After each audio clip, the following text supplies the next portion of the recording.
The movie begins in the hilly regions of Scotland, where a young boy named Jaime is watching TV at home with his sisters. Suddenly, Jaime's mother rushes in, clearly terrified, and tells them all to stay inside before locking the door from the outside. But the next moment, screams coming from outside start to terrify the children. Jaime runs to the door, calling out for his mother. But before he can do anything, people infected with the rage virus break through the door and brutally kill all the children. Jaime somehow manages to escape, but outside, the infected have already attacked his mother and the rest of the family. Terrified, Jaime runs to a nearby church where his father, who is also the priest there, is staying. His father believes the virus is a sign of Judgment Day and accepts it as God's will. He gives Jaime a pendant with a cross on it, telling him to keep it with him always. Just then, the infected break into the church. His father tells Jaime to run and sacrifices himself to the infected, becoming one of them. But by then, Jaime manages to escape. Over the next few days, the rage virus completely destroys the entire United Kingdom. The British mainland is quarantined to contain the infection, but a few survivors remain. Over the next 28 years, those survivors learn to live among the infected and build a small village on a safe island called Lindis, off the mainland. Now, on this same island, we see a 12-year-old boy named Spike. His father,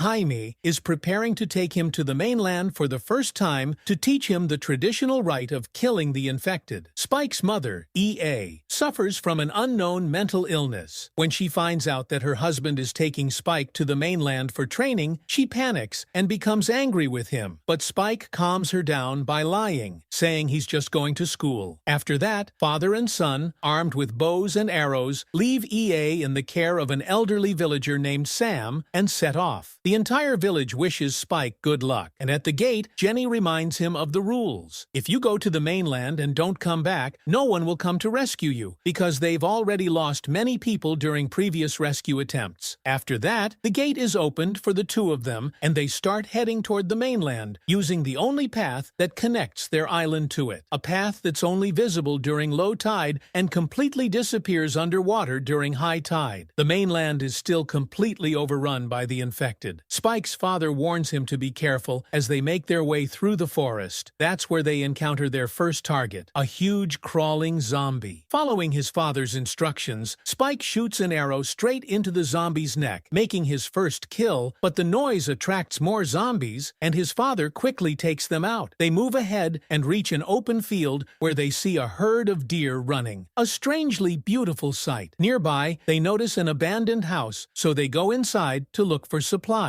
But then, in one of the rooms, they find an infected man hanging upside down, tied up with the name Jimmy carved into his stomach, as if someone was leaving a warning for others. Spike's father tells him to finish the infected off, but Spike hesitates in fear. Just then, the infected breaks free, and in panic, Spike shoots an arrow straight into its head. Later, they come across the half-eaten carcass of a deer, its head hanging from a tree by the spine. Spike's father realizes this is the work of an alpha, a more evolved version of the virus. Terrified, he decides they must return to the village immediately. But as they reach another open field, an alpha and a large horde of infected spot them and start chasing them, shooting arrows as they run. The two manage to escape back to the same house and climb up to the attic to hide. Even after staying hidden until evening, the alpha is still waiting for them outside. They've run out of arrows, so they decide to spend the night there. At night, Spike sees a fire burning deep in the jungle, but when he asks his father about it, his father avoids the question, saying, "I've never been there." Later, a herd of wild animals suddenly rushes past their house, shaking the ground so violently that the attic collapses. Spike's father manages to save him and get him out just in time. Hearing infected noises nearby, they escape before the creatures can reach them. They run all the way back to the shore and swim through the water path, trying to reach the island as fast as they can. They're just starting to feel relieved when they finally make it back safely to the island, when suddenly an alpha comes charging at them from behind. They both sprint toward the gate. Hearing their screams, the guards wake up and start firing arrows at the alpha, but they have no effect. The creature rises again and almost reaches Spike and his father, until one guard shoots a large flaming arrow straight into its chest, bringing it down instantly. The guards then pull the two of them inside the gate. That night, the village throws a celebration in honor of Spike's first infected kill. His father proudly praises him in front of everyone. But later, when Spike steps outside, he sees his father secretly meeting another woman. Heartbroken, he returns home quietly. While talking to Sam, Spike learns that the fire they saw on the mainland might have been set by Dr. Kassane, but Sam refuses to tell him anything more. The next morning, Spike asks his father why they never take his mother to see Dr. Kassane. His father explains that years ago, while searching for food, they once wandered into Dr. Kassane's territory and saw him doing strange experiments, surrounded by hundreds of dead bodies. Terrified, they ran away. He believes Dr. Kassane has gone mad and can't help them. But Spike thinks all of this is a lie and starts accusing his father, saying, "You want to let Mom die just because of another woman?" His father, angered, slaps him across the face. Spike runs to his mother, and his father, feeling regretful, follows him. Spike tells his father to stay away from them and points a knife at him, but his father calmly takes the knife from his hand, folds it shut, and places it back into Spike's palm before walking away. Determined to save his mother no matter what, Spike sets fire to a barn to create a distraction. While everyone rushes to put out the flames, he secretly takes his mother and heads toward the mainland. As soon as they cross the sea, his mother realizes they've reached a dangerous part of the mainland and insists on going back. But Spike reassures her that he's taking her to a doctor who can heal her, and they continue onward. By evening, they find shelter in an abandoned church. Spike tells his mother to rest while he stays awake to keep watch. But before long, he dozes off, and moments later, a crawling zombie creeps up to his neck. Suddenly, his mother wakes up and kills the zombie. When she comes to her senses, though, she has no memory of what she did. Meanwhile, a few quarantine patrol soldiers reach the mainland after their boat sinks, but their team is quickly wiped out by infected attackers, and they're forced to kill some of their own who get infected. The three remaining soldiers take refuge in a dark sewage tunnel, only to encounter a massive alpha. The creature is so powerful that it rips one soldier's head and spine off in a single move. In the end, only one soldier manages to escape alive. On the other side, Spike and his mother reach a wide field filled with yellow flowers. There, Spike's mother sees a strange metallic statue that reminds her of her childhood. Because of her illness, she mistakes Spike for his father. Just then, a skinny, infected man sneaks up on them. Spike quickly shoots him with an arrow just in time, but the sound attracts a swarm of zombies toward them, forcing the two to run for their lives and hide inside an old gas station. However, the place is already filled with flammable gas, making it hard for them to breathe. Soon, zombies begin breaking in, leaving them with no escape. At that moment, a soldier named Eric arrives and blows up the entire gas station, saving them both. At first, Eric is frustrated because he's stranded on the mainland. But when Spike tells him his mother is sick and he's taking her to a doctor, Eric agrees to help. He carries Spike's mother on his back and travels with them. Along the way, Eric explains that all his fellow soldiers were killed and no one is coming to rescue him from the mainland. Spike then tells him he can come stay in his village, but first they need to reach the doctor. The doctor's place is very far, so the three stop in an open field to rest for a while. Spike shares some apples he brought, and Eric shows him a picture of his fiancée on his phone. But Spike, who has never seen a phone or the outside world, is amazed. When they continue their journey, Spike's mother hears someone screaming and climbs into an old broken train. Inside, they find an infected woman who's about to give birth. Out of humanity, Spike's mother helps deliver the baby, but after giving birth, the woman turns violent again, and Eric shoots her. He's about to kill the newborn too, thinking it might be infected, but Spike and his mother stop him, believing the baby is still human. Suddenly, the woman's husband, an alpha, appears, grabs Eric, and brutally rips out his spine and head. Holding Eric's severed head in his hand, the alpha starts chasing Spike and his mother. Both of them run out of the train with the little girl. Just then, Dr. Kelson arrives and injects the alpha with a syringe, knocking him unconscious and saving them. To protect himself from the virus, he is covered covered his entire body with iodine. He takes Eric's head from the Alpha and brings the two to a memorial he built out of human skulls to honor those who died. He cleans Eric's skull